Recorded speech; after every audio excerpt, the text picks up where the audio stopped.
Hello.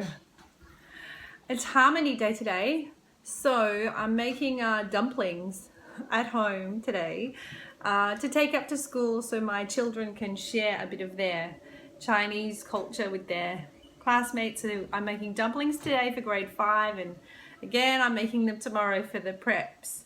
So I thought, I was sitting here working madly away, and then I thought, well, why not tell you what I'm doing today? So look at these pretty dumplings that I've made.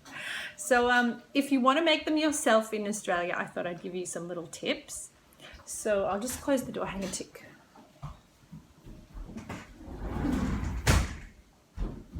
Just a little bit windy. Okay, so today I'm making pork dumplings, which is the traditional sort of jiaozi that we eat in northern China on special occasions.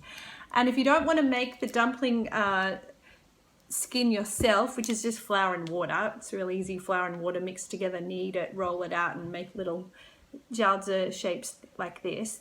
But if you don't have time for that, like me today, you can buy these shuijiao, or like Cantonese must be ghee cow pastry. So these are the dumpling skins. You can buy them at Woolies. Yeah, so you buy those, and then you buy some pork mince. If you want a vegetarian option, then you can use egg, like scrambled egg, and some shredded carrot and some glass noodles if you want a veg option. Or some people put tomato and egg inside their vegetarian jiaozi. So what's inside the filling? The filling is pork mince, sesame oil, a bit of peanut oil to make it nice and juicy, soy sauce, and salt. And I've got some shredded spring onions, so finely chopped spring onions and finely chopped Chinese cabbage. So you just mix up the mince with the spring onions and cabbage, finely chopped cabbage, spring onions, and then add some soy sauce, sesame oil, a little bit of sesame oil, peanut oil, and salt. And the thing about Chinese recipes is they don't really have a recipe, so you just kind of make it how you think it'll be good. And learn by watching other people do it. And then to actually make the jiaozi, so the meat goes in the center, and because these are pre-bought pastries, it can be hard for them to stick. So then I just paint a bit of water around the edge with my finger, and then you squeeze it all around, and then do one nice big squeeze between thumb and fingers like that. That seals it so that the mince doesn't come out while you're cooking.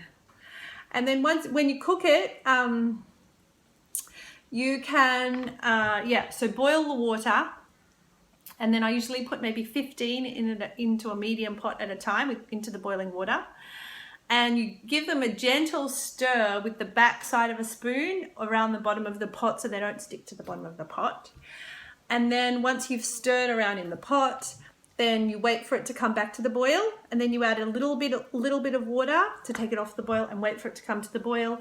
Then you do that 2 more times. So you're adding a little bit of water 3 times until they're all floating up and it's boiling rapidly, and then you know they're cooked. And then to eat them, you dip them in some rice vinegar, so some Chinese vinegar. That's it. So this is a really good comfort food. This is the food that you eat in China, in northern China on Chinese New Year, on any of the other holidays. And also if you have this as your final meal at home before you go off to get married. So I hope you get to try making dumplings at home. It's a really good warming, comforting food. All right, I'd love you to come over to my website, studiochina.com.au, and sign up for my email updates. You can also follow me on Instagram at Studio China. And if you like, you can also subscribe to this YouTube channel so that you always see when I have a new video. Well, I hope this hasn't made you too hungry, and I'll see you next time on Studio China Chats. And if you have too many, if you have some left over, then the next day you can put them in a pot with oil, hot oil, medium heat oil, put them in, and they'll get fried, so they become the pot stickers. That's how you make pot stickers. In Chinese it's called guotie, which is also a dish from Shandong, where my husband's from. So here we go, finished product, boiled dumplings. How do they look? Pretty good, huh?